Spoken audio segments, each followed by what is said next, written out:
So, good afternoon, everyone. First of all, happy Ganesh Puja to all the participants. And sorry to schedule this program on Ganesh Puja. Earlier, I have no knowledge that today's date is booked for Ganesh Puja.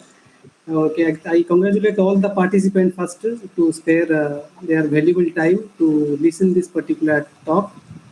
Uh, First of all, I would like to thank Tapasi Madam to take initiative and Sarangi sir as head of the department and all the management people and other people who are directly, indirectly associated to this particular national webinar. So, in this talk, I will tell you about resource allocation and task scheduling algorithms for cloud computing. And the main prerequisite for this particular talk is that you should have familiar with the basic terminology of cloud computing. Although, if you are not comfortable in the basic terminology, I will try to tell you in a simpler thing so that you will understand this particular topic. So basically, this topic is for the intermediate level, not the beginner level. Still, I will try to make it simpler as possible. So in this talk, I will tell you about the main problem, what researchers are working in the domain of cloud computing. So that if anybody is interested or if you are interested in this domain, you can give to your BTech, MTech and or PhD student to work in this particular area of cloud computing. Then I will see what are the algorithms developed in the last decade, in last 10 years in resource allocation, and also we'll see the last 10 years algorithms developed by various researchers in the context of task scheduling as well. So in resource allocation, I am going to tell you five algorithms in today's talk, which include some algorithm by some open resource manager that I'll tell you later, and followed by these three algorithm, I'll tell you what's fairness-based algorithm, which is really required in order to provide various fair services to the cloud user. Then I'll tell you about posted price model that is belongs to the resource allocation domain. And in the task scheduling, I'll tell you a couple of algorithms related to multi-cloud scheduling. I'll tell you why multi-cloud is emerging, why multi-cloud is people are heading towards multi-cloud. And I will also tell you some of the performance matrices to evaluate the resource allocation and task scheduling algorithm. At last, I will give you a set of references and conclusion so that if you are interested in this particular domain, so you can carry forward your research in this particular domain. So before going to this topic, resource allocation and task scheduling, if you are interested in this domain, if you search in Google that resource allocation task scheduling algorithms, you will find a couple of papers. They are using resource allocation and task scheduling as a synonym. They are using these two words interchangeably. They are thinking that resource allocation and task scheduling has no major difference. In the context that you can say, if whatever algorithms we have developed for resource allocation, the same algorithm is applicable to task scheduling. In that context, maybe many researchers are using resource allocation and task scheduling interchangeably. But there is a significant difference between resource allocation and task scheduling. When I started my research career in the year of 2013, I asked Professor Rajkumar Bhuiya, University of Melbourne. I asked him that what is the basic difference of resource allocation or task scheduling, because none of the paper addressed resource allocation and task scheduling separately. So can you please tell me how these two terms are different? So as mentioned by Professor Rajkumar Bhuiya, the same example I am giving you to clear this idea.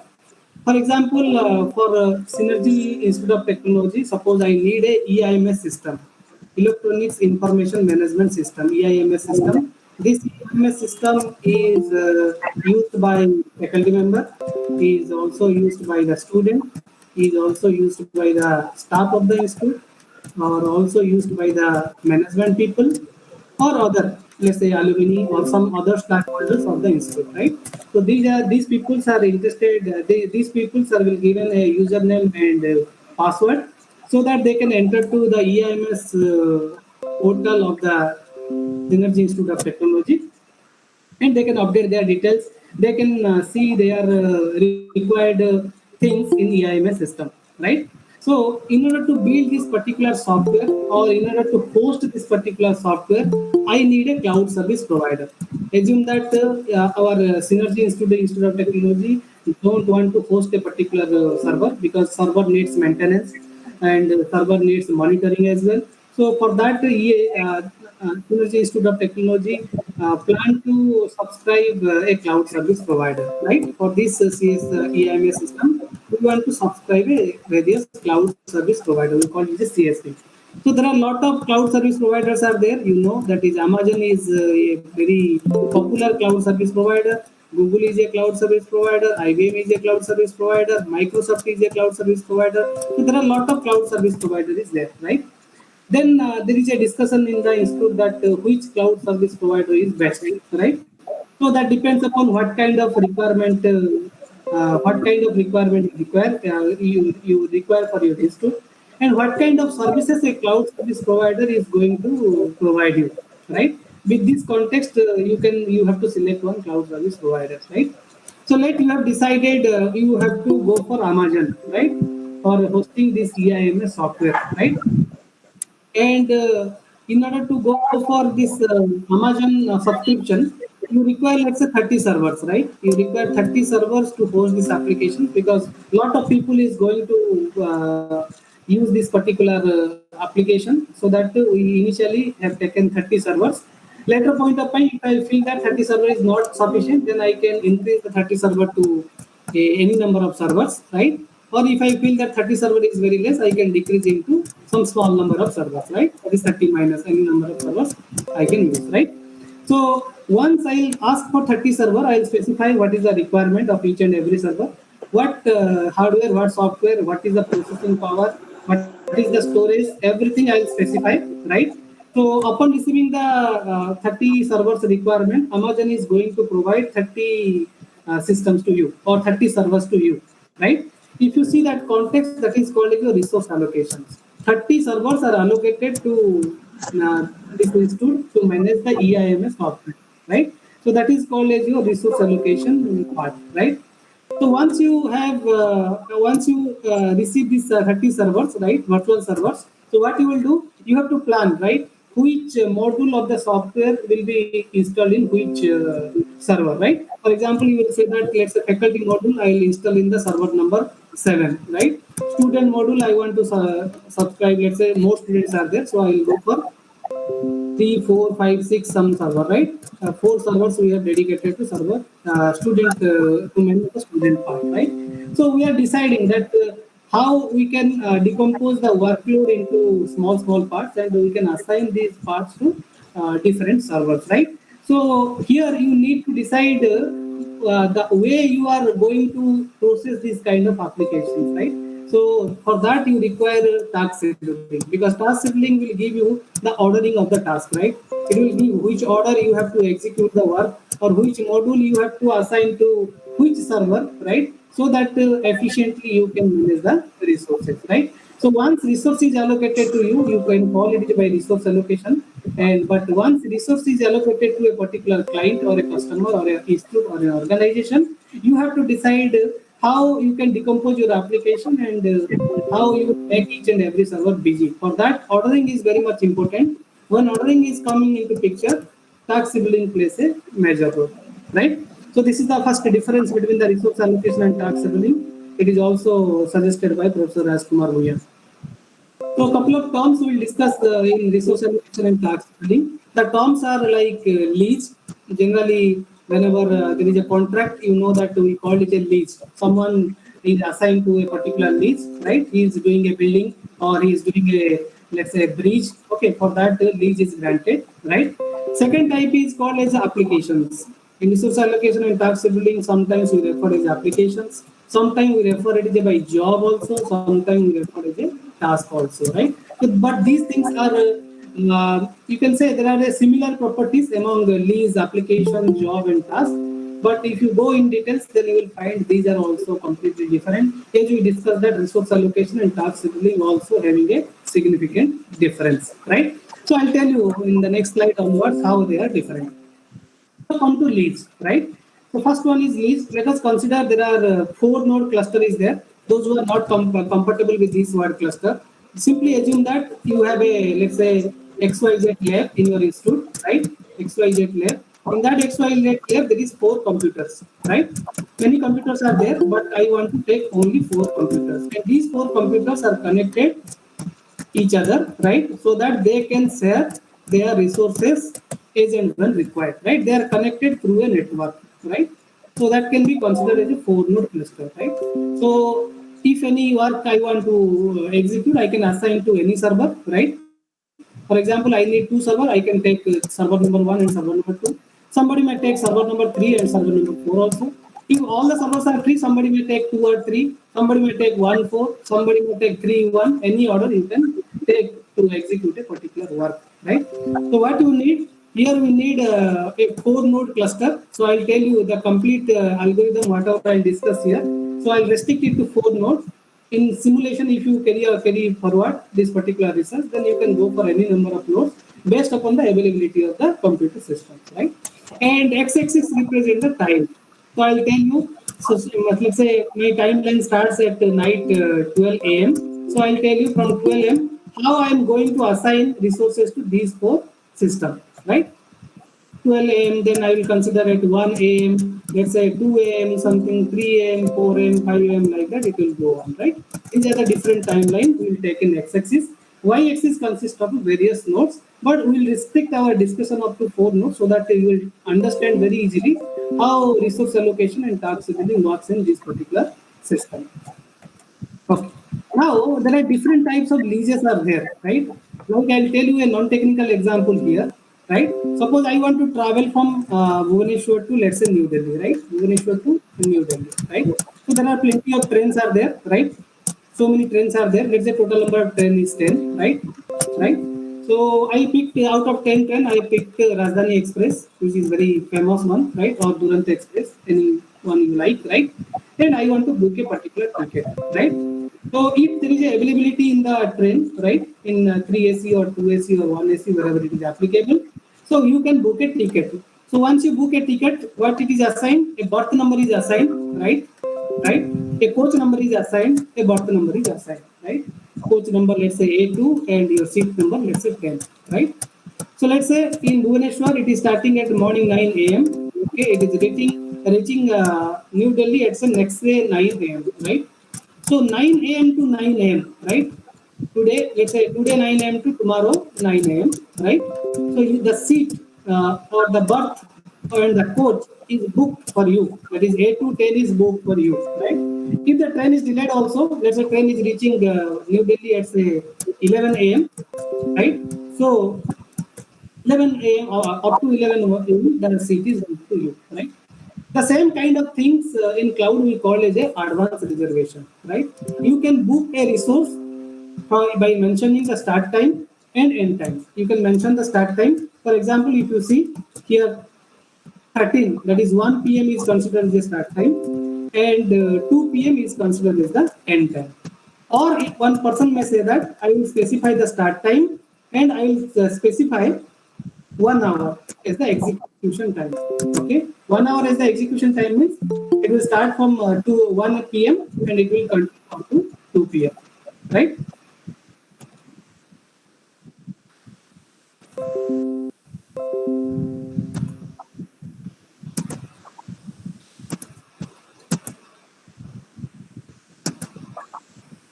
I request the participant to not to share their screen. Okay. Okay. So here what happened? A particular period of time, that is 1 p.m. to 2 p.m. A particular resource, that is node 1, node 2, node 3. Total number of node is 3. Is booked for a particular customer. Let's say the customer is X, right? So that is called your advanced reservation list. So advanced reservation list says that you have to mention the start time, okay? You have to mention the duration or the end time and the number of nodes, right? Then that particular period is reserved to you, and for that particular time you can use any cloud resources. So that is called your advanced reservation list. Coming back to the second type of lease is called as best effort lease. For example, in the same example, in the Rajdhani Express, you are going to book a ticket, but ticket is not available in, let's say, in 2AC, 3AC or sleeper. It is not available. Right? So what you will do? You will immediately start your journey by thinking that why I'll travel in the Rajdhani Express, there will be some availability in the other expresses as well, right? Like let's say Purushottam Express is also going, Nandan Kanan Express is going, so many expresses going, right? So my objective is to reach to New Delhi. So why to wait to Rajdhani Express, because the seat is not available. So here you are not going to specify the start time of your lease or end time of your lease, or you can say duration of the lease. Rather, you will specify only duration, right? Best effort lease, you will only specify the duration, right? And the start time and end time of your lease will be decided by the cloud service provider. For example, while you are submitting a particular list to the cloud, so it may happen that the resources are not available. Okay, total resources is not available. So what we'll do?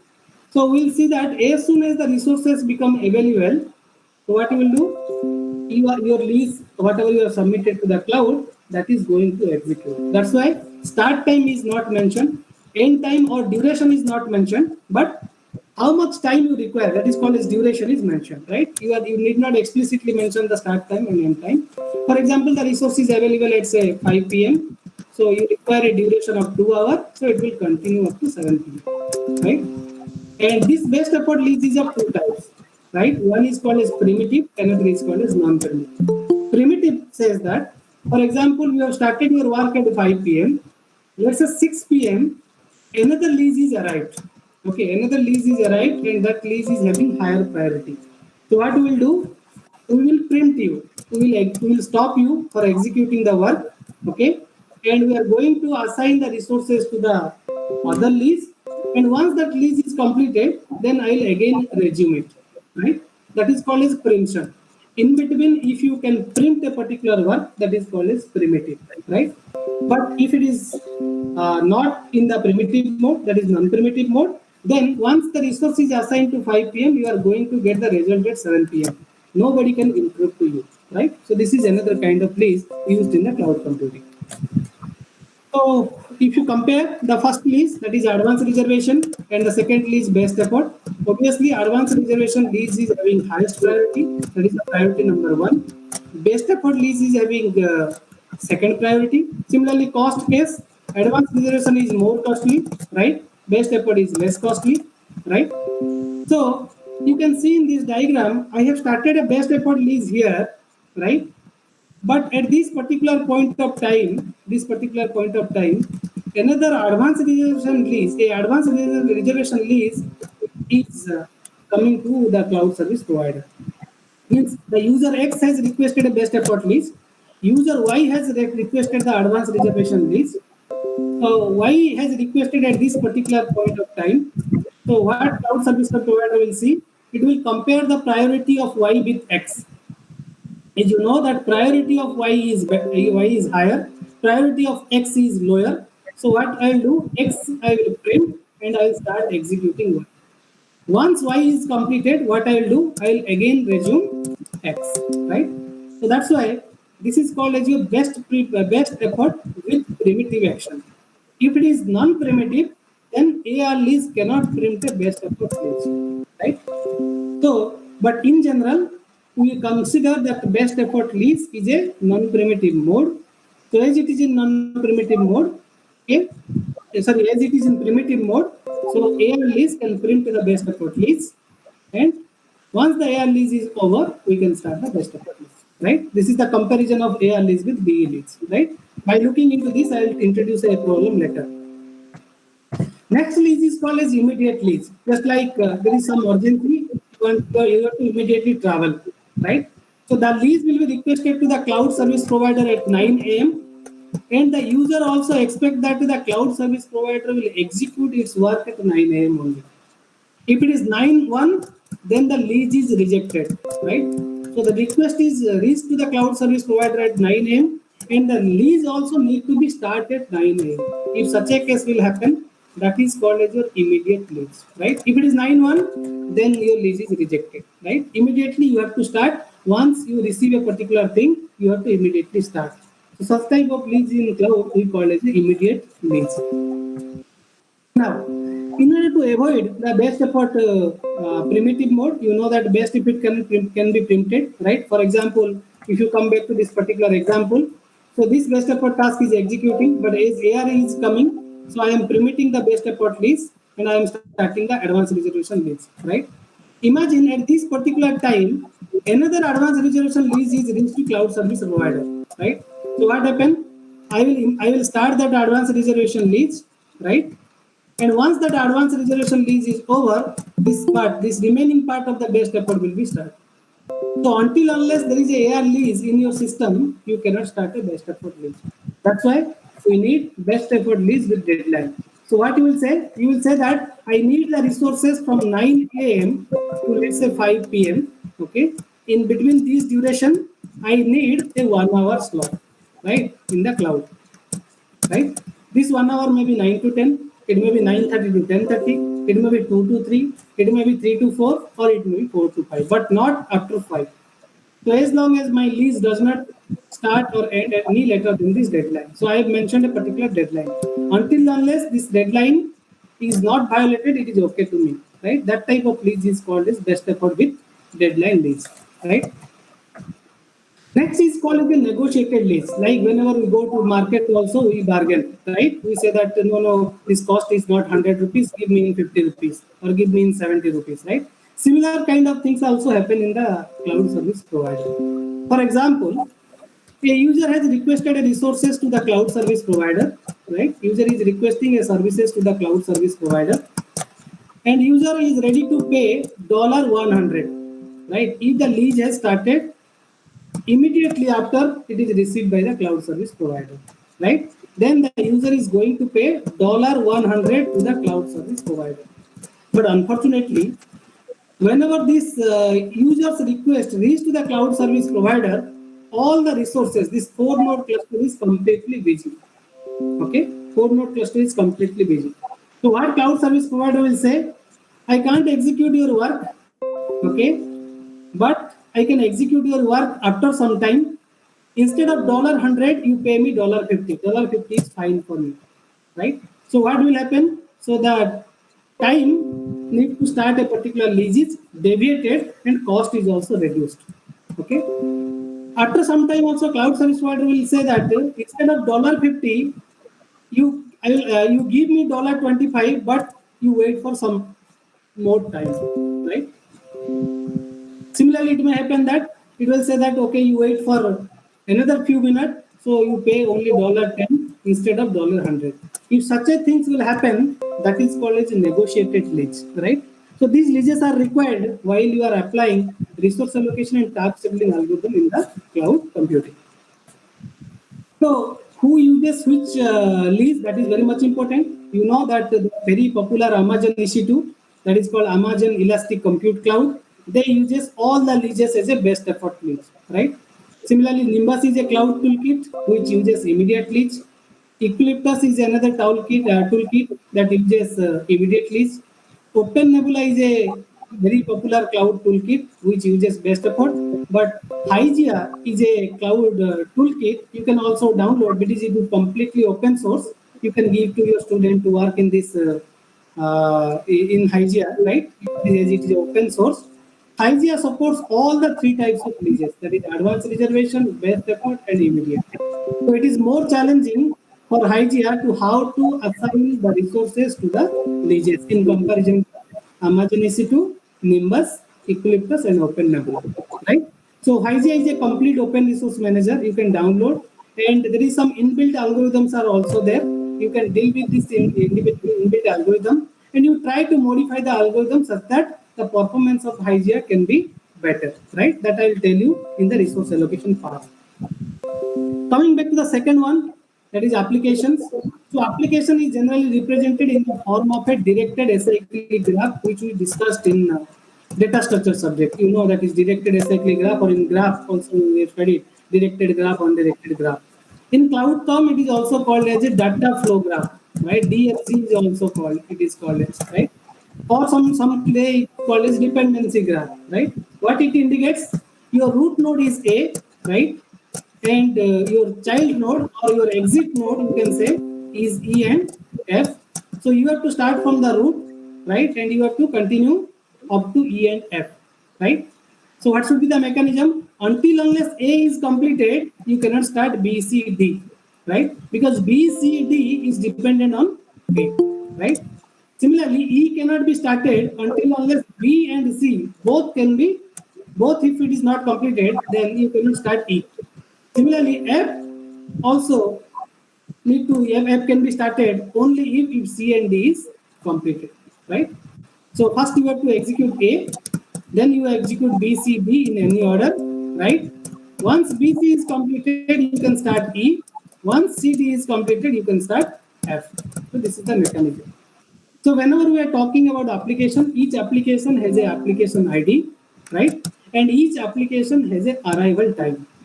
One arrival time is given for a particular applications. The arrival time may not be 0, the arrival time may be 10, maybe 20, maybe 30, as and when it is reached to cloud service provider. Then whenever we are talking about applications, is it a directed acyclic graph, simple directed acyclic graph, whatever we have studied in computer science? No, right? Applications are real life applications. Like in this slide, you are seeing there are 3 type of applications. In the next slide, I will tell you another 2 type of applications. These 5 applications are used in our real life, right? That is called as real life applications or real time applications, right? These applications are live now also. For example, the first application, whatever you are saying, that application is called as Montes. The structure of Montes is taken from an astronomy project, right? For astronomy project, million and billion of computer systems are deployed, right? And that million and million systems are executing some of the works of this astronomy project, right? And if you see the structural view of the Montes, it looks like this one. So while you are concentrating on the resource allocation or task scheduling algorithm, what you have to do, you have to generate your values by looking into this particular structure, right? Already some data sets are already there with respect to Montes also. Similarly, second structure is called as epigenomics. Epigenomics belongs to the biology project. SIPHD is another structure, right? That is also belongs to biology structure, right? Biology structure, right? So everything, whatever you are seeing in this slide, and in the next slide, I will show you another 2. One is called as LIGO, which is belongs to the gravitational physics. CyberSec belongs to the earthquake science. And all these workshops are called real life workshops, right? And whenever you want to deal with cloud computing, if you are interested in workflow scheduling, you have to concentrate these workflows while you are performing some kind of simulation, right? So what you can see in these 5 workflows, what is the similarity and dissimilarity, right? You can see that the first workflow is having 4 root nodes, second workflow having only 1 root node, the next workflow is having 8 root nodes, right? So they may have difference in their height, they have difference in their width, they have difference in their communication time, they have difference there in the communication time. So their structural view is also different. So in all type of behavior of the your workflow, you have to see that your algorithm is performing better in comparison to other algorithms. Then only you can claim that your algorithm is better than the other algorithms. So these are the workflows are there. You can also generate different types of workflow by writing a simple C code and C++ code, right? Now, coming to the task, right? Come to the task scheduling, the first word is says task. So whenever we say task, it is an independent task or dependent task. For example, a HOD is going to assign some work to the faculty members, right? So it may happen that, for example, with the maximum work, whatever we are doing nowadays, that is related to MBA or NAC work or NIRF work, right? So these works are consist of several modules, right? Several modules are there in these works, right? So it may happen that one module is assigned to a particular faculty member, right? So sometimes what happens, whatever questionnaires are there inside a particular module, it is dependent on other modules, right? For example, 1.3 is dependent on 2.4. Section 1.3 is dependent on 2.4. Until unless you are serving 2.4, you will not get 1.3. Or 1.3 and 2.4 need to be assigned to same faculty in order to resolve any kind of conflict. So such tasks are called as your dependent tasks, right? But there are some tasks are there that is completely independent, right? So that is, they are not dependent on in each other, right? For example, you can assign 1, 2, or you can assign 2, 1. So that doesn't matter because no ordering is required. Any order is fine. That is called as an independent task. So if the task is independent, then you can apply matrix concept, right? Simple matrix concept, that is rows and columns are there. By using that matrix, you can solve the independent task problem. If the task is dependent, what we discussed now, you can go for directed acyclic graph or adjacency matrix or adjacency list, whatever we discussed in data structure, the same thing can be applied, right? So whenever you go for the independent task is again two types, right? Dependent task also can be classified into two types, no problem, right? So independent task says that, for example, there is something called as online and there is something called as offline. So as and when you are receiving a particular work, you are doing that particular work. Then that is called as your online. Offline means I'll start the work once a particular time is given to me. For example, I have to start my work at tomorrow 9 a.m. So I have to wait up to tomorrow 9 a.m. Once tomorrow 9 a.m. is there, I will start my work. Such type of works are called as offline or batch mode, right? So in order to perform this task scheduling, what you need a two-step process. That is, first you have to match, right? Which task, which customer work you will assign to which server, right? Because number of customers are very huge, right? Number of computer systems you can see in the cloud service provider, and also it is infinite, right? It is a very huge amount, right? So the mapping of a particular user's work to a particular computer system is very much interesting. So this mapping process requires a two-step process. One is called as matching. I will match with one user work with another one computer system, another user work with another server computer system. Okay. Then I will perform the scheduling. I will decide that in which order they will execute. It may happen that two user is assigned to the same computer system. Right? You know that in mathematics also some theorem is there that is called as pigeonhole theorem, right? Pigeonhole theorem says that if there are n holes are there, right? If there are n plus one pigeons are there, then at least in one hole two pigeons are there, right? Same kind of things you can implement here, right? And while we are talking about these users are independent, they are not dependent on each other.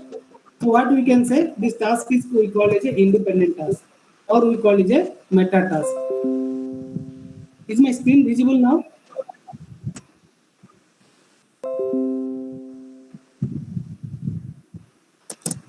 Is my screen visible? I request not to present because nobody is presenting. That's why my screen is not coming. Okay. So if it is an independent task, we also call it a meta task, right? As they are independent, you can assign the task in any order, right? Suddenly, sir, are you there? Yes, sir. So please mute your mic so that echo is coming. So if you mute, it is okay for me. Okay. Thank you, sir. Thank you. Another person is also. Tapasi madam, please mute. Tapasi madam, are you there? Okay. Thank you, madam. Thank you very much. Okay. So why it is interesting? Why this resource allocation and task scheduling is interesting? Because it is belongs to the NP group, right? In algorithm, you may have studied something called as NP complete problem. So this mapping of the independent task or dependent task onto heterogeneous computing sites suite, okay, is a well-known NP complete problem because we have given with a set of tasks and we need to execute that task with a minimum time, right? So this problem is called as the very popular NP complete problem, right? And here we are talking about heterogeneous computing. So let me clarify what do you mean by heterogeneous computing. Heterogeneous computing says that whatever computer systems are participating in our network, right? Because whenever you deal with a very big project like Montes or epigenomics or SIPSD project, in that project the number of systems are billions, right? Billion or million computer systems are there, right? So whenever you go for a billion and million of computer systems, it is practically not possible that all the systems, whatever available, right? These systems are dependent, these systems are having same configuration, same architecture, same behavior. It is not practically possible. It is possible in a particular lab. In a lab, we have 30 computer systems. these 30 computer systems are having same configuration. But whenever you are going for million computer systems, it is not practically possible to gather all the computers with same behavior. As all the systems are having different configurations, we call it a heterogeneous computing.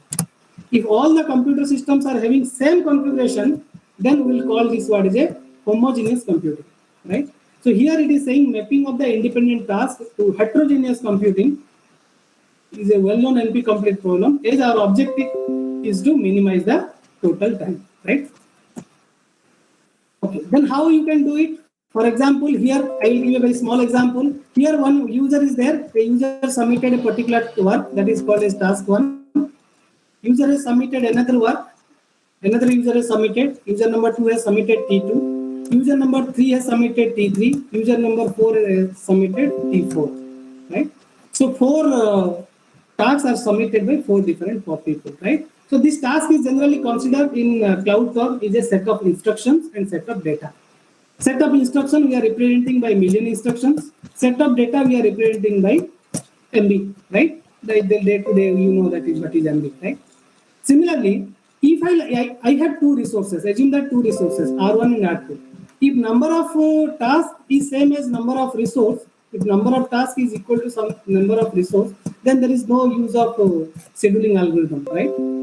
If I have 30 students and I have 30 different companies, and I'll assign only one company to one student, right?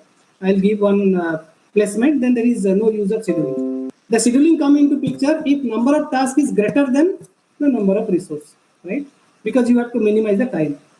So generally a resource is executing the work, so it has a processing speed in million instructions per second, and it has a bandwidth that is called as your Mbps. So by looking into these parameters, one side your customer, another side your provider, what you can do? You can do mapping, right? For example, if I assign user 1 to user 1 work to machine number R1, it takes 4. How it is coming 4? So it is nothing but 200, that is nothing but the volume of instruction of T1 divided by the processing speed, that is 100, plus the volume of data, that is 20, divided by related bandwidth is 10. I hope it is clear. This is 200 divided by 100, 20 divided by 10, right? So if you do this calculation, you will get, I hope you will get 4, right? So the total time it will take 4. Similarly, if I assign T1 to resource number 2, what I will do? 200 divided by 200, that is 1. 20 divided by 5 is nothing but 4. 1 plus 4 is 5. So here you are getting value 5. So I hope this matrix will be now you can generate by looking into these information. So this matrix is called as expected time to compute matrix. Expected time to compute means if I assign the task 1 to resource 1, then how much time it will take. Okay, it is expected. It may happen that there is a failure, there is something will happen, right? Some problem will happen. It may deviate the time, but we are expecting that it will complete by 4 units of time. Then, if you looking into this particular matrix, whatever we discussed, that is called as ETC matrix. This ETC matrix is of 3 types. That is called as consistent matrix, inconsistent matrix, semi-consistent matrix, right? So, what do you mean by consistent matrix? Consistent matrix says that if a particular resource, for example, if U1 is assigned to R1, okay, so it is taking 10 units of time. U1 is assigned to R2, it is taking 25 units of time. Similarly, U1 is assigned to RM, it is taking 116 units of time. Why they are taking different time? Because these computer systems are different nature, right? Different behavior, different operating system, different processing power, different bandwidth, right? So as you know that 10 units of time is always better in comparison to 25 and 116, right? So I am taking this 10, right? 10 is the lowest time, or you can say earliest time to execute U1. So once you find a matrix, right, which is taking less time, right, for a particular U1, you can predict which machine is best for others. Like you know that for U2, first machine is better. UN also first matrix is better. If such properties will be there, that matrix is called as a consistent matrix. So consistent matrix means if one resource is better for a particular user, that resource is better for all. If such a case happen, then you can say it is a consistent matrix. But real life scenario is not true. You may like a Big Bazaar product. I may like let's say D-Mart product. Another person may like some other Reliance Trend product, right? So what happened in the second example? You can see lowest time is achieved in the resource 1 by U1. Lowest time is achieved by U2 in the last machine. Lowest time is achieved in the resource 2 by U1. So you cannot predict which resource is best for which user. Such a matrix is called as your inconsistent matrix, right? Coming to the next matrix, that is semi-consistent matrix. It is a special case of inconsistent matrix in which if a big matrix is given to you, for example, let's say order of this matrix is let's say it is 5 cross 5. I can take a 2 cross 2 or 3 cross 3 or 4 cross 4 matrix which is consistent. For example, if you see this matrix is consistent because for U1 and U2, R1 is always better in comparison to R2. If you can derive a small matrix in comparison to a big matrix, so this is a special case of inconsistent matrix in which you are finding a consistent property, then you can say that matrix is called as a semi-consistent matrix, right? So with this brief background, I will tell you about what is resource allocation algorithms, how resource allocation algorithm works, and how task scheduling algorithm works, right? So each lease, whatever there in the cloud, the lease is having various properties, right? The lease is having a lease ID, like a student is having a student ID, faculty is having a faculty ID, like lease is having a lease ID. Each lease is arrived to the cloud service provider at a particular time. Each lease will start in the cloud in a particular time. Each lease has a particular deadline. Each lease required period. Okay, period means it is duration from let's say 1 p.m. to 2 p.m. This is my period of execution, right? So that is called as your period. So the number of node, one may require 2 node, one may require 3 node, one may require 100 node, 200 node based upon their requirement. So what is the problem? The problem of resource allocation says that you are given with a set of resource nodes, which I told you I will take a 4 node cluster to explain, right? You have a set of leads the leads are submitted by different user, right? One side user is there, another side cloud service provider is there, right? One side consumer is there, another side provider is there, right? What is our problem? Our problem is to assign resources to the user so that user can perform their work. That is the overall goal of resource allocation algorithm. Our objective, I have to accommodate as many as resources possible. That's why the lease rejection should be minimized. Means the user requirement, that user requirement should be fulfilled by the cloud service provider, and as much as user possible, we have to accommodate in the cloud, right? That is the objective. So this is the example. I have taken 7 leases. Each lease is having a arrival time, right? Arrival time is completely different in the start time because whenever the train is coming, let's say the right time is called as your start time. But whenever you reach to railway station, you can consider as a arrival time, right? So always start time is greater than the arrival time, right? So it may happen that arrival time is also same as start time, which we call as the immediate leads, whatever we discussed. So there is a deadline, there is a period, right? And there is a node. Try to understand. If you understand this particular slide, this slide is very easy to you. For example, customer number 1. Customer number 1 submitted a lease number 1, that is L1. It is requested to the cloud service provider at 8:30. It needs resource from 9 a.m. to 10:30. So it requires resources from 9 a.m. to 10:30 a.m. Right? In between these 1 hour 30 minutes, it needs the resources for how many minutes? That is mentioned in the period. That is 40 minutes. So I need a 40-minute slot in between 9 a.m. to 10:30.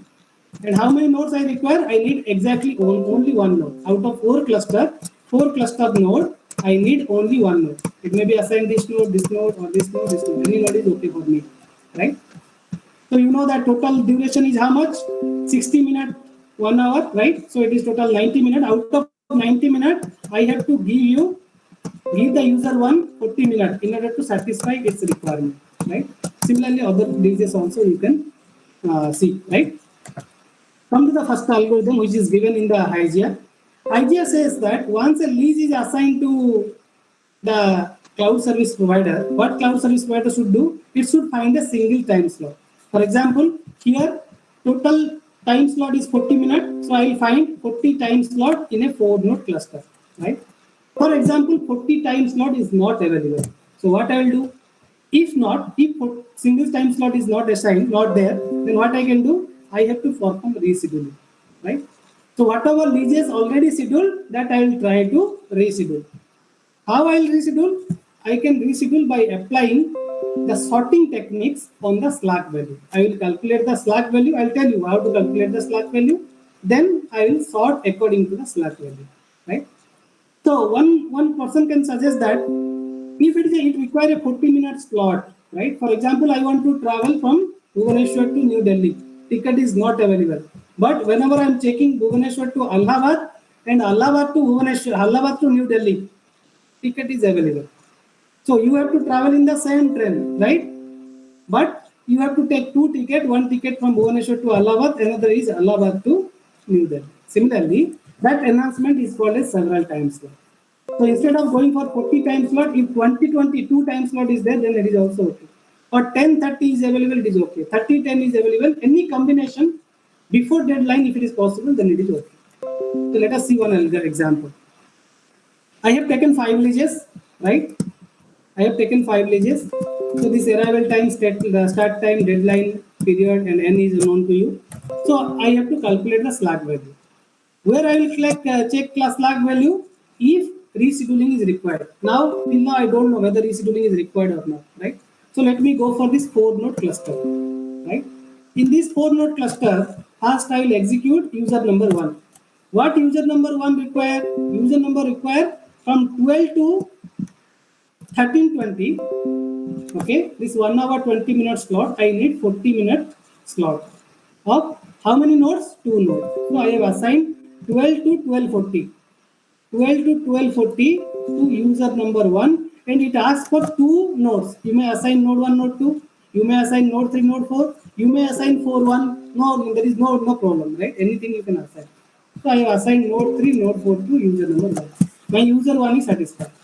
Come to user 2. User 2 required 12 to 13:20. It required 20 minutes, but number of nodes should be 3. So I am checking here 3 node. 3 node is not available because 2 node I have assigned to user 1. Only 2 node left. So I cannot assign from 12 to 12:40. But after 12:40, I can assign 12:40 to 20 minutes. That is 1 p.m. 3 node slot for L2. Right? Second job is done. Come to the third one. 12 to 13:20. I require 20-minute slot, but number of node is 4. So I cannot assign from 12 to 1, but I can assign from 1 to 120. 1 to 120, that is a 20-minute slot and 4 nodes, right? So lease 3 is also satisfied. Now lease 4 is coming. Lease 4 is required 12:30 to 13:20, right? 12:30 to 13:20, and I need 40-minute slot. Check 12:30. Where is 12:30? This is your 12:30. 12:30 to 13:20. In between, I require 40-minute slot, and that to be 1 node. 1 node 40-minute slot. So I can assign, yes, there is a 1 node slot is available here, right? So I can assign 12:30 to 1. 12:30 to 1 is how many minutes? So it is a 30-minute slot, right? But my requirement is 40-minute slot. So this lease cannot be assigned to this 4-node cluster, right? Similarly, 12:40 to 13:20, you require 10 node, okay, 10 period, okay, and 2 node slot. It is also not possible, right? So what our High J algorithm told? It says that you find a single time slot. By following this single time slot, we have assigned lease 1, lease 2, lease 3. But whenever lease 4 is coming, it is not possible to accommodate. Then what I will do? I have to do the rescheduling, right? So in order to do rescheduling, what you have to find? You have to find the slack value. How you will find slack value? Slack value is nothing but start time, right? The difference between deadline minus start time divided by period. So what is the deadline here? 13:20. What is the start time? 12. 13:20 minus 12 is how much? 90 minutes, right? 90-minute slot divided by 40. Right? Divided by 40. Sorry, this is 80-minute slot. I'm sorry. This is 1 hour is your 60 minutes plus 1 to 120, it is 20 minutes. So it is 80 minutes, right? So 80 divided by 40 is 2. So my slack value is now 2. Similarly, calculate the slack value of lease 4. This 4 is nothing but 12:30 to 13:20. The time is 50 minutes, right? 30 here and 20 here, 50. 50 divided by 40, you will get 1.25. So you have to find the slack value of L1 to L5, L1 to L3, because L1 to L3 is already assigned. So you have to sort the slack value in the increasing order of their slack value. Unfortunately, what happened? The increasing order is already there. That is L1 followed by L2 followed by L3. So while rescheduling L1, L2, L3, according to the slack value, you are getting the same sequence, right? Same sequence you are getting. So there is no improvement, right? So still L4 is cannot be accommodated, L5 cannot be accommodated. So IGI is not possible to accommodate L4 to L4 and L5 in this particular example. So I request I'll share this slide. You will work out this particular example. Okay, due to time constraint, I am not executing the second example. Now come to the second algorithm. Second algorithm is the DPS algorithm. Second algorithm says that why to wait to calculate the slack value at the time of rescheduling? Why not calculate the slack value initially, right? Once a lease is coming, we can calculate the slack value because we know the start time, deadline, and as well as period, right? So first you determine the slack value. If the slack value is less than 1.1, you straight away reject it. For example, start time of a lease is 9 and end time of that lease or deadline, end time or deadline of the lease is, let's say, 10. The duration is 60 minutes and I need 60 minutes slot, right? My period is 60, okay? So 60 divided by 60 is 1, right? So you are giving your period is 1 hour and you require 1 hour slot, so which is practically not possible. So it is coming slack value as 1. As 1 is less than 1.1, we are rejecting the lease. If the value is greater than 1.1, then what you can do? You can find a single time slot. If single time slot is not satisfied, you can go for multiple time slot. What I told you in multiple time slot, for 40 minutes, you can find 20 minute 2 slot, or 1 10 minute, another 30 minute slot, or 30 minute 10 minute slot. Even if that you are not able to schedule, you have to perform rescheduling. But here, rescheduling is depending on the decreasing order of n. If somebody is requiring 4 nodes, you have to assign first. If somebody is requiring 3 nodes, you have to assign second. If somebody is requiring 2 nodes, you can assign third. If there is a tie, this tie can be break randomly, right? Or by finding maximum period, right? If not, then you can apply the backfilling algorithm. Backfilling says that you can add some other resources in order to increase the utilization of the resources. If at all not possible by the help of scheduling and backfilling, simply you have to reject the request, right?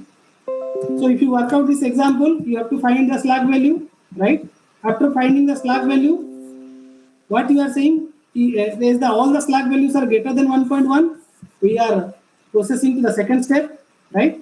Then I will find a single time slot. Then if single time slot is not possible, I will go for multiple time slot. If not possible, then I will go for scheduling. If not possible, I will go for backfilling, right? So if you apply the DPS algorithm, highest node, if you see in the rescheduling part, once you assign L1, L2, L3, you cannot assign L4 and L5 as I discussed earlier. But if you are not assigning L4, L5, what you are doing? You have to reschedule the already scheduled leases, that is L1, L2, L3. How you are doing rescheduling using DPS algorithm? By the help of number of nodes. So L3 is having highest node, so it is scheduled first. L2 is having second highest, so it is scheduled second. L1 is in the third position, so it will be assigned third. So L3 first, L2 second, L1 third. So if you assign like this, then you can accommodate L4, L5. So in HYGIA, you are executing only 3 leases, but by the help of DPS algorithm, you can execute 5 leases. So this resource allocation algorithm is better in comparison to other resource scheduling algorithms. Similarly, there is a third algorithm that is called as alert time based algorithm. What alert time says? Let us go through the example so that it is more clear. So we are calculating the alert time here. Like slack value, I am calculating here alert time. What alert time says? Determine the deadline and start time, right? Deadline is your 10:30, start time is 9, your period is 40, and number of nodes is 1. Alert time is calculated is nothing but D minus P. D minus P means D is nothing but 10:30 is my deadline, but I need 40 minutes slot, right? So I have to start my work at least at 9:50 in order to satisfy my deadline, right? So in this manner, I am calculating on that time. And it is saying if the leases are having same start time, like these first 4 leases are having same start time, so they should be present in a same group. And the lease is having earliest alert time need to be executed first. For example, if you see in these first 4 leases, lease 1 and lease 4 is having earliest alert time, that is 9:50. So you have to assign L1, L4 first. And in order to break the competition between L1 and L4, you can see the number of node requirement of L1 is 1, number of node requirement of L4 is 4. So I have to assign L4 first, L1 second. Right? In this manner, you can also perform the scheduling and you can get this particular Gantt chart. So how you can compare these algorithms? These algorithms can be compared by the help of accepted leases, how many leases you are accepting, how many leases you are rejecting, how many leases insisted you to reschedule. For example, when L4 is coming, we are trying to reschedule L1, L2, L3. So L4 is a lease which insists you to reschedule. Okay, and how many leases are rescheduled in order to accommodate the newly arrived leases. That is called as number of rescheduled leases. So you have to evaluate these 4 parameters to say that which algorithm is better. So there is a standard data set available for resource allocation that is having 11 leases, 22 leases, 33 leases, and 54 leases by the authors of DPS algorithm. If anybody is interested, this data set you can use in order to execute your own algorithm. Coming to the second algorithm. Second algorithm says that you know that there is an advanced resolution lease which is having highest priority. Best effort lease is having the lowest priority. So you know that in a system, if advanced resolution lease is there, okay, then best effort leases will be not given as priority. They will not given as priority. So what you can do, you have to skip the best effort lease, right? So in this context, if you see the best effort lease is given a fair chance, right? There is no fairness in this particular schedule. This is same as our temple example, right? Whenever we are going to a temple, there is a 2 queue, one male queue, another female queue. If there is a rule that female people should visit the temple first, then only the male people, then the male queue will face the starvation, right? So you have to do some innovative algorithm so that male queue and female queue should be equally, or you can say that 2 female and 1 male. Some kind of things you can see so that in order to do the fairness, right? So this is the particular algorithm you can implement the resource allocation algorithm. Okay. For example, if you see here, there is a best effort lease. Upon arrival of an advanced resolution lease, this lease is printed and this will be resumed once the advanced resolution lease is completed. So it may happen that another advanced resolution lease is reaching here, okay, at 7 units of time. So this best effort lease work will be again deferred. So in order to avoid that, fairness algorithm can be developed. Third type of problem in the resource allocation is called as posted price model, right? In this posted price model, what you will do, there is a set of tasks. There are 6 tasks are there, right? Here. And there are 6 machines are there or 6 clouds are there. Each task takes some time, okay, or some cost or some reliability factor or some availability factor, any factor. That factor is represented in between 0 to 1. So once a matrix is given like this, you can apply in mathematics. There is a popular algorithm that is called Hungary algorithm, right? That can be applied for doing the resource allocation. So how Hungary algorithm works? In Hungary algorithm, what you have to do? You have to find the row minimum. For example, in this row, which one is minimum? The minimum one is 0.23. Once you find the row minimum, you have to subtract the row minimum from each and every individual element. So I have to do 0.67 minus 0.23, 0.53 minus 0.23, 0.38 minus 0.23, 0.23 minus 0.23. So you will get here 0. Similarly, in the second row, the minimum one is 0, right? Minimum one is 0. So these row elements will be same: 0.33, 0.34, 0.12, 0, 0.96, 0.96. After finding, this is the first step of Hungary algorithm. Second step, you have to find the column minimum. What is the column minimum here? Column minimum is 0.11. So I am subtracting 0.11 from these particular elements. The minimum here is 0.22. So I can subtract 0.22 from this particular cloud, right? So the value you will get this. Once you find this row minimum followed by the column minimum and subtract accordingly, you have to put minimum number of lines such that the number of zero element will be covered. Minimum number of lines, not maximum number of lines. So if you do, the number of lines required to cover all zero element is only 4. So as the number of lines is not same as your number of tasks or number of rows, what you have to do? You have to find the minimum uncovered element. The minimum uncovered element is nothing but 0.08, which is not covered by this particular line. Okay, and that particular element you have to add wherever you have put a line. Right? For example, here you have put a line. Here there is a line in the previous slide. Here there is a line. Okay, here there is a line. So you have to add 0.08 in the elements whatever present in this line. If there is an intersection between two lines, like here there is an intersection, here there is an intersection, here there is an intersection, you have to add 2 times the minimum element, that is 0.08. After that, what you will do? You have to subtract the minimum element, that is 0.08 from each and every element. Then you will get the number of zeros, right? And again you put the same thing, number of lines, minimum number of lines to cover all the zero elements. If you see like that, total number of lines is required is 6.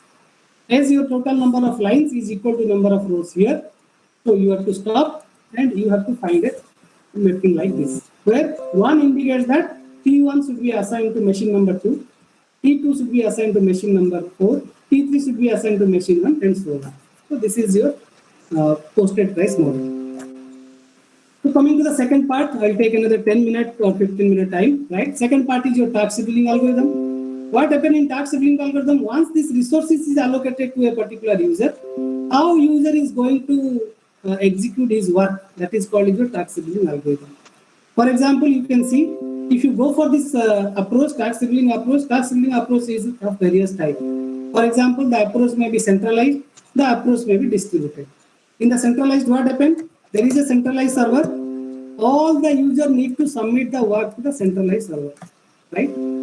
Like all the students should assign the work, assign his application, their application to the HOD, because there is no faculty advisor concept in the centralized server, right? But if there is a faculty advisor concept, so what will happen? Section A people will be approached to X faculty, section B faculty people will approach to Y faculty, section C approach to Z faculty, so that the load of the faculty can be distributed. So it depends which type of environment you require, whether you require centralized system or distributed system. If you go for centralized system, one user may request the work to the centralized server. This centralized server can assign the work to one of the cloud. Okay. In order to manage the thing, what happened here? In each cloud, you have a manager server. Each cloud has a manager server. This manager server know what is the status of each and every server inside this particular cloud. So once it is receiving a particular request, it should know that whether this request, if I receive this particular request, whether my server will be overloaded or underloaded, or whether I am capable to execute that work or not. In this way, you can do performance scheduling. Coming to the second example. Come to the distributed one. Distributed one, what happened? You can request your work to any server, any manager server. For example, this user has submitted the work to this particular manager server. This manager server received the work in the form of a directed acyclic graph or directed flow graph or any type of directed graph. Right? What it will do? It will divide that work into small pieces, right? And keep some pieces in their own part, right? And some other request, it can redirect to other manager servers based upon the availability of the resources in that manager server, right? Because all the resources, all the tasks cannot be executed in the same cloud. If it fills, it can execute, then it is fine. If not, it can redirect a request to other manager server so that the other manager server can execute that work, right? So while submitting the particular request, like directed flow graph, so the directed flow graph may be advanced reservation mode or it may be a best effort mode. Based upon that, scheduling algorithm will be a complex one, right? Now, I'll tell a very small example so that you can give to your students or you can work in this domain. So here we have three directed acyclic graph, right? Or three different applications. As I mentioned earlier, application has a application ID like 1, 2, 3, and the application has a arrival time. The arrival time is 0, 3, and 9. And this application is, let's say, advanced reservation application. This application is a best effort application, and this is also a best effort application, right? So what happened? So whenever a task is coming, this particular advanced reservation task is coming, so you have to print best effort task and you have to give priority to the advanced reservation task because it is having highest priority in comparison to the best effort task, right? So I told you how to generate the ETC matrix, right? ETC matrix is generated using volume of instruction, volume of data, related bandwidth, data size you can generate. So let the ETC matrix is like this. So these are the tasks, A, B, C, D up to L is the task. These are the tasks, okay? I have written in the column, right? Earlier it is written in the row. Here it is I am written in the column. And this part you have the setup cloud. Let us assume that there are 3 clouds. If task A is assigned to cloud number 1, it takes 2 units of time. Task A is assigned to cloud number 2, it is taking 3 units of time. Task A is assigned to cloud number 3, then it is taking 5 units of time. Why they are taking different time? Because it is a heterogeneous system, not a homogeneous system, as I already mentioned. So I'll tell you first very popular algorithm in computer science, that is called round robin algorithm. If you're going for round robin algorithm, as you have 3 clouds, so you have to assign the first task to first cloud, second task to second cloud, third task to third cloud, fourth task to first cloud, second task to fifth task to the second cloud. Once the application is over, you will again start 1, 2, 3, 1. Once application is over, you will go for 1, 2, 3. So this order is written here, right? In this order only, you have to execute these applications, subjected to A, R, and B, subjected to the dependency among the tasks. Okay.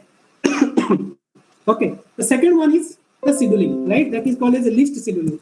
List scheduling says that round robin is not doing fair because it is randomly giving, so that it is not knowing whether a cloud is overloaded or a cloud is underloaded. So what it is doing?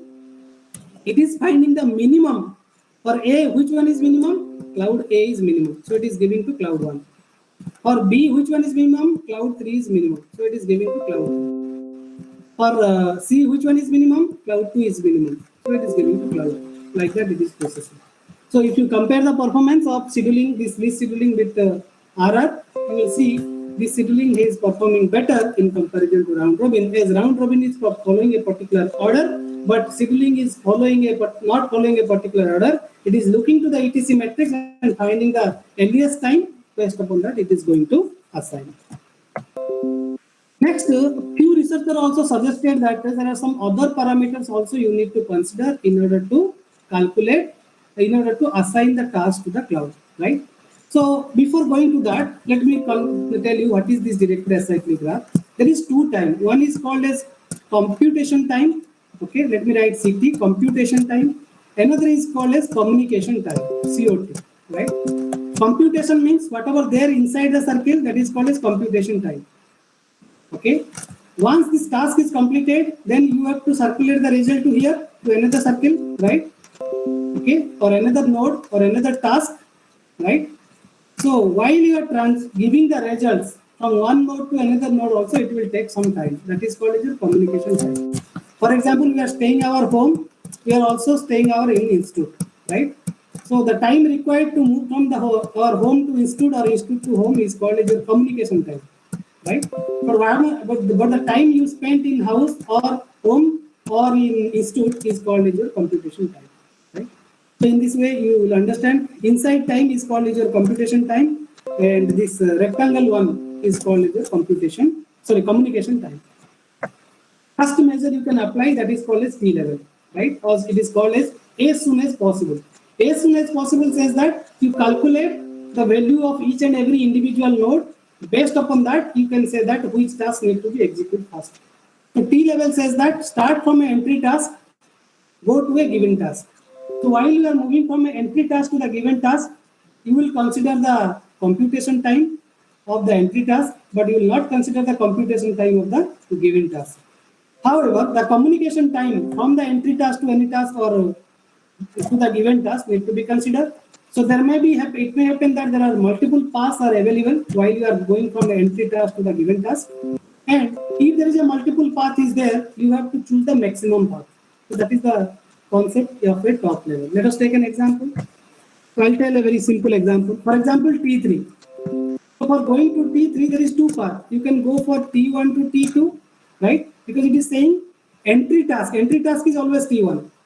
It is saying entry task to a given task. Entry task to a given task. Let's say I am calculating for T3, right?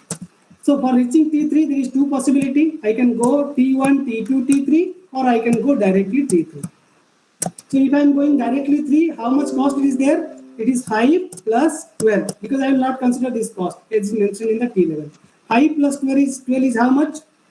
Sorry, 5 plus this time is 3. Sorry, this 12 is this particular duration. This 5 plus 3, it is 8. If you follow this particular path, how much time it will take? 5 plus 4 plus 7 plus 12.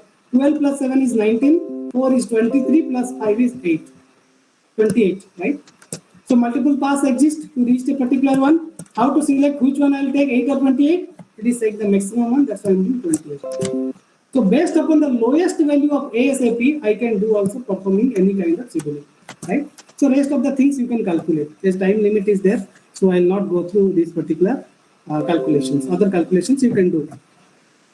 Coming back to the second criteria says that bottom level. Bottom level says that given task to an exit task.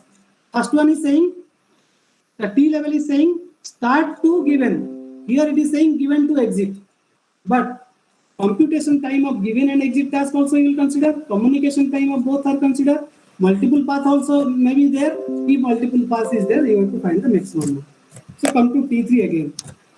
So if you are present in T3, how you can reach the end task? End task is T6. You can go through only one path like this, right? So what is the time taken by T3? 3. And this time, communication time, 4, 3, 4, 3, 7, and this is 8. So it is 15. So if multiple paths are there, like T1 case, multiple paths are there, you have to choose the maximum path. And based upon the highest B level, you can assign the task to the cloud, right? This is the second parameter. Third parameter is called a static bottom level. Static bottom level says that you have to go from given task to exit task. The same thing, whatever we discussed in the B level, given task to the exit task, but the constant is that communication time you will not consider, right? Multiple paths are also exist. If multiple paths are there, you have to choose the maximum one, right? For example, if you come here, come to T4. Let us concentrate T4. How you can reach to T6? You can reach T4 to T5, then T5 to T6, or you can directly go to T6. Okay, but you will consider only the computation time, not the communication time. Computation time is 4 plus 8 is 12, right? If you go this particular path, 4 plus 2 is 6 plus 8 is 14. And we have to choose the maximum one, right? So this is called a static bottom level, right? So you have to choose the maximum static bottom level in order to assign the task to the cloud. The last one is called as late as possible. So as late as possible says that how much time you can delay for a particular task. So you have to do a reverse calculation. The reverse calculation is nothing but you have to find the time from the exit task to a given task. Okay, and whatever time you are getting here, that you have to subtract from the critical path. Note that in software engineering also you have studied critical path. Critical path is a path from the start node to end node, and it is the maximum path. From the maximum path you have to calculate, right? That is called as your ALAP. But here you have to, if multiple paths are there, you have to choose the minimum one in contrast to T level, B level, or static B level. Okay. So let us see here. For example, I know that this particular graph, if you calculate the all possible path from T1 to T6, the highest one you will get 43, right? So I want to find for T6. So what I will do, exit task is my T6 and my given task is also T6. Okay. So my critical path is 43 minus the path from T6 to T6 is 8. The computation time is 8. So what I will do, 43 minus 8, you will get 35. Right? Similarly for T4 also you can calculate T6 to T4, or you can calculate T6, T5, T4. So you will get the value is 20 and 15, and you have to choose the minimum one. And the earliest ALAP you will consider for scheduling, right? So by looking into these parameters, you can perform the task scheduling, or we generally call it by workflow scheduling. Okay. Then let us see what we discussed today. That is the conclusion part. We discussed three algorithms, that is HYGIA, DPS, and ALTRA algorithm. I also told you about how fairness algorithm should work, because AR is giving always the highest priority in comparison to the images. We have also discussed the posted price model. We also discussed the Hungary algorithm, which is a very famous algorithm in the mathematics implemented in the cloud computing. And in the task scheduling also, we discussed two popular algorithms, RR and scheduling. Also consider four criteria: T level, B level, S level, and ALAP. And by looking into these, you can perform the workflow scheduling, and you can apply any kind of other parameters also. Like I introduced some L level in my as a part of my PhD work in order to complete the task in a minimum time. Right. So these are the algorithms you can explore. And you please follow these papers, whatever I mentioned here, from the 2009 to 2013, 2015, and some papers are recently published. You follow this one. Thank you very much. If you have any question, you can ask.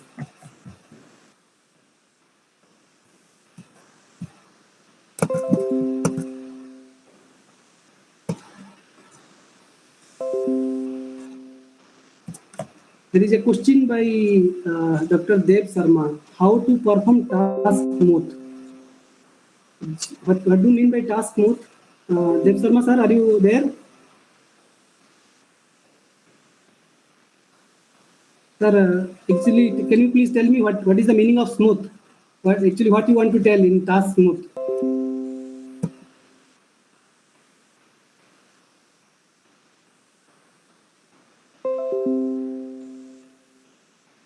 Smooth means, is it same as how we can process the task without any interruption? Okay, without any without any interruption or without any preemption. So if you see in that manner, then you have to first see whether to go for a primitive algorithm or non-primitive algorithm. Like if you see in maximum cases, we want to get more profit. As a cloud service provider, every cloud service provider need more profit, right? If you concentrate on that, then you can preempt the task execution, right? If you give priority to Y instead of X, then only you will get more revenue, right? But at the same time, you can see Y should not be uh, why should not be face any kind of starvation, right? So it depends upon the policy, right? In which policy you are using to perform the task in a very smooth manner. If it is a primitive, then I can say that no, task cannot be performed smoothly. But it is a primitive, non-primitive mode, then you can say somehow you can achieve the things, right?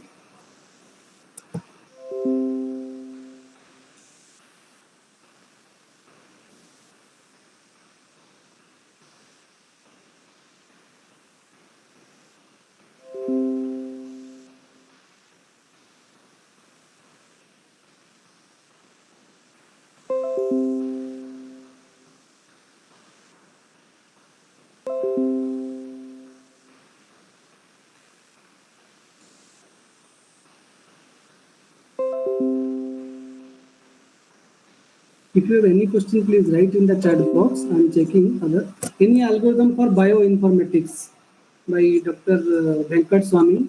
Sir, I am not sure that which algorithm is implemented in bioinformatics, because that is not my area. I do not know whether SCGT chain is applied any scheduling algorithm, especially cloud scheduling algorithms you can implement in bioinformatics or not. I am not sure about it.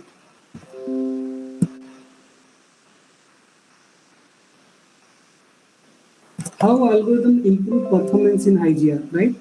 So one of the enhancement also we discussed that instead of going for a single time slot, okay, so you can go for multiple time slot for in order to achieve good performance in HYGIA, right? So DPS algorithm is implemented in multiple time slots, so they are getting better result in comparison to HYGIA algorithm.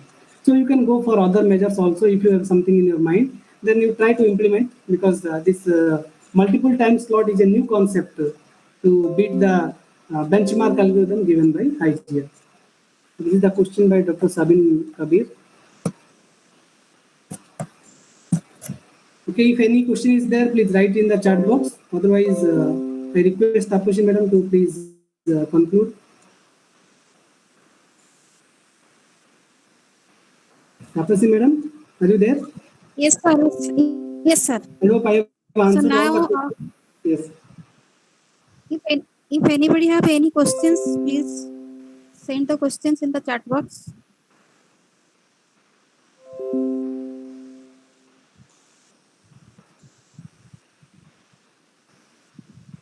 So let us, sir, conclude. Yes, ma'am. Yes, please. Abhisham, I don't think anybody is there for the question session. So please conclude the session. Another Yes. question by Dr. Venkat Swami. Acha, acha, okay. That will algorithm can do best service at present situations. In the practical scenario, if you see, sir, round robin and FCFS algorithm are used by cloud service provider. Although there are a lot of algorithms developed in the resource allocation and task scheduling, but still people are used FCFS and round robin algorithm. Okay. Thank you very much for your patience. I have taken extra 29 minutes. Thank you very much.